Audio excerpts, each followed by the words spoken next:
In a dramatic and unprecedented escalation, the United States launched large-scale military strikes across Venezuela in the early hours of Saturday, January 3, 2026.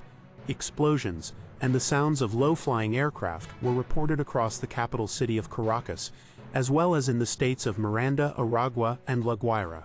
President Donald Trump confirmed the operation, announcing that Venezuelan President Nicolás Maduro and his wife, Cilia Flores, were captured by U.S. forces and flown out of the country. This swift action follows months of heightened tensions and a significant U.S. military buildup in the Caribbean region. The Venezuelan government immediately condemned the attacks as an extremely serious military aggression and a flagrant violation of international law, declaring a national state of emergency. Reports from Caracas indicated multiple explosions, with smoke and fires observed near key military installations such as Fuerte, Tiuna, Venezuela's largest military complex, and La Carlota airport. The U.S. operation, reportedly carried out by the elite Delta force, aimed to apprehend Maduro, who has been under a $50 million U.S. bounty since his 2020 indictment for narco-terrorism. This development marks a critical juncture in U.S.-Venezuela relations, with profound implications for regional stability and international law. Eyewitnesses in Caracas described hearing explosions around 2 a.m. local time, with some reporting low-flying aircraft for at least an hour. Colombian President Gustavo Petro, an early commentator on the events, stated on social media that Caracas was being attacked with missiles, calling for a meeting of the United Nations.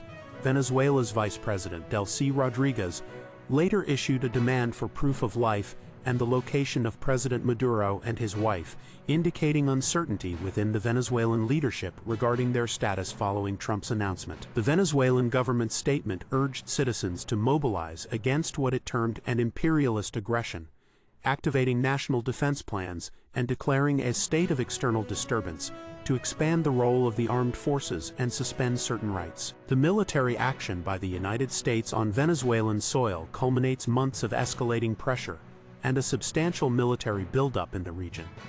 The Trump administration has consistently accused President Nicolás Maduro of drug trafficking and leading a narco-state, alleging his collaboration with groups designated as terrorist organizations, including the Colombian guerrilla group FARC. Federal prosecutors indicted Maduro in March 2020 on narco-terrorism charges, and the U.S. government had offered a $50 million reward for information leading to his capture. Over the past few months, the U.S. military presence in the southern Caribbean has grown significantly, involving approximately 15,000 U.S. troops and 11 naval vessels, including the advanced USS Gerald R. Ford aircraft carrier. This buildup was part of Operation Southern Spear, a U.S. initiative aimed at combating alleged drug trafficking in Latin America, primarily targeting Venezuela. Prior to today's strikes, the U.S. had conducted numerous operations, seizing 2 oil tankers off Venezuela, launching deadly strikes on over 30 boats suspected of carrying drugs, and hitting what President Trump described as the dock area where they load the boats up with drugs. These actions were framed by the Trump administration as necessary measures against a regime it deemed illegitimate and a threat to U.S. security. The administration had also expanded sanctions against Venezuela and repeatedly threatened further military intervention to pressure Maduro to leave office, with President Trump cautioning on Christmas Eve that if Maduro plays tough, it'll be the last time he'll ever be able to play tough. The U.S. had also deployed 10 F-35s to Puerto Rico and authorized the CIA to conduct covert operations in Venezuela, further intensifying the pressure campaign. In the wake of the U.S. military strikes, Venezuela's government reacted with strong condemnation and immediate defensive measures. Vice President Delcy, speaking on state-run television, issued a direct demand for proof of life and the current location of President Nicolás Maduro and his wife, Cilia Flores, following President Trump's announcement of their capture. This public demand underscored the uncertainty and potential disarray within the Venezuelan leadership. Defense Minister Vladimir Padrino López, a key figure in Maduro's government and a 4-star general, announced a nationwide deployment of military forces in a video posted to social media. Padrino López called for a united front of resistance against what he termed the worst aggression ever against Venezuela, stating that all armed forces would be deployed under Maduro's orders, though notably making no mention of Maduro's reported capture. The Venezuelan government's official statement repudiated the very serious military aggression by the U.S., asserting that the strikes targeted civilian and military sites across multiple states. It vowed to defend against the apparent attacks and accused the U.S. of seeking regime change. The government urged its supporters to take to the streets and activate mobilization plans to repudiate this imperialist attack, declaring a state of external disturbance, which grants the president powers to suspend rights and expand military roles. This declaration highlights the severe internal crisis now facing Venezuela, as its leadership grapples with the direct military intervention and the alleged capture of its head of state. The current military intervention follows a prolonged period of escalating tensions between the United States and Venezuela, characterized by a series of confrontational actions and diplomatic breakdowns. For months leading up to today's strikes, the Trump administration had intensified its pressure campaign against the Maduro regime. This included a naval blockade targeting Venezuelan oil tankers and numerous airstrikes on vessels in the Caribbean Sea and Eastern Pacific, which the U.S. alleged were involved in drug smuggling.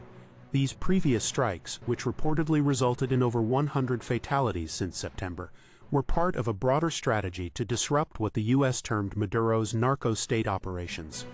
Despite this aggressive posture, President Nicolás Maduro had recently signaled a willingness for dialogue. In an interview aired on New Year's Day, Maduro expressed openness to serious talks with the U.S. on combating drug trafficking, and even offered U.S. companies access to Venezuela's oil sector. He described Venezuela as a brother country to the United States, and cited a November conversation where President Trump reportedly addressed him as Mr. President, which Maduro interpreted as a sign of recognition.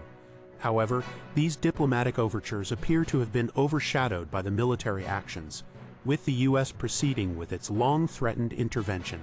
The New York Times, CNN, and The Intercept had previously confirmed a U.S. strike on Venezuelan soil in December, though its full nature remained unclear at the time.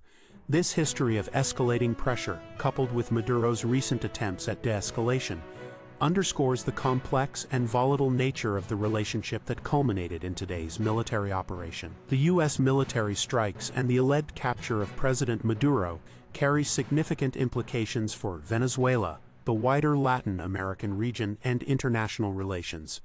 Venezuela's government has explicitly stated that the objective of the U.S. attack is to seize control of the country's vast natural resources, particularly its oil and minerals. This accusation resonates with a long history of U.S. intervention in Latin American affairs, a narrative frequently invoked by Maduro's government to rally domestic support against perceived foreign interference. The political situation in Venezuela has been increasingly volatile, with Maduro claiming victory in the July 2024 presidential election despite international observers and the U.S. government deeming it fraudulent. Opposition candidate Edmundo González Urrutia reportedly won 67% of the vote, leading to a brutal wave of repression and a dramatic increase in political prisoners. Defense Minister Padrino López, a central figure in the Venezuelan military, has consistently emphasized Venezuela's role in shaping a new world order based on sovereignty and resistance to imperialist pressures, primarily from the United States. The unfolding events are likely to intensify calls for international intervention and mediation, with Colombian President Gustavo Petro already urging a United Nations Security Council meeting. The legality of the U.S. actions, particularly the strikes on Venezuelan territory and the alleged capture of a sitting head of state, is expected to be a major point of contention on the global stage, raising questions